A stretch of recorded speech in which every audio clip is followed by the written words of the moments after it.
Hello viewers, welcome back to colours vlogs.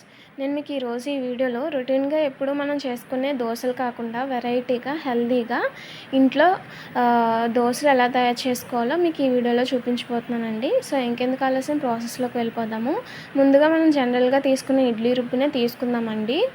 దాంట్లో ఉల్లిపాయ ముక్కలు, అలాగే పచ్చిమిర్చి, అల్లం ముక్కలు, క్యారెట్ తురుము తీసుకోవాలండి. అలాగే తగినంత సాల్ట్ వేసుకొని దాన్ని ఒకసారి బాగా కలిపేసుకుందాం మొత్తం మిక్స్ అయ్యేంత వరకు.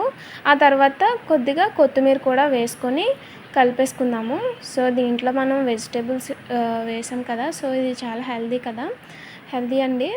సో పిల్లలకి ఈ విధంగా మనం చేసి పెట్టినట్లయితే చక్కగా తింటారు. వాళ్ళు కలర్ఫుల్గా కూడా ఉంటుంది.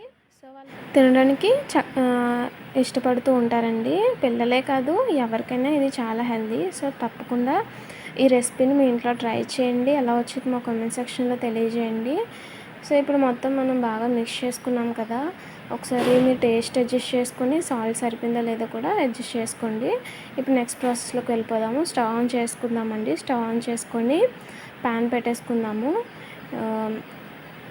పెట్టేసుకొని దీంట్లో ఆయిల్ వేసుకొని మొత్తం స్ప్రెడ్ చేసేసుకుందాము.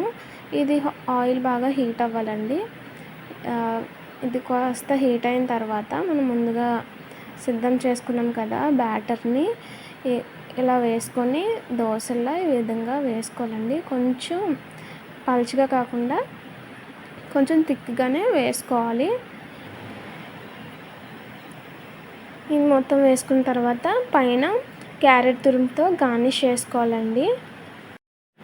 తర్వాత పైన ఆయిల్ వేసుకొని రెండు వైపులు కాల్చుకోవాలి. సో కొంచెం టైం అయింది కదా, ఒకసారి అట్టుని తిరగద్దాం. సో చూసారుగా చక్కగా మనకి ఇది బాగా వేగింది కదండి. ఇప్పుడు రెండు వైపులు బాగా కాల్చేసుకోవాలి. సో మనకి ఇది రెడీ అయిపోయింది కదండి. దీన్ని స్టవ్ ఆఫ్ చేసుకొని ప్లేట్లోకి షిఫ్ట్ చేసేసుకుందాము. సో చూసారుగా ఫ్రెండ్స్, ఎంతో టేస్టీగా వెరైటీగా దోశలు రెడీ అయిపోయి. మా రెసిపీ మీకు నచ్చినట్లయితే లైక్ చేయండి, షేర్ చేయండి. అలాగే మరెన్నో వీడియోల కోసం మా ఛానల్ని సబ్స్క్రైబ్ చేసుకోవడం మర్చిపోకండి. Thank you friends, thank you for watching.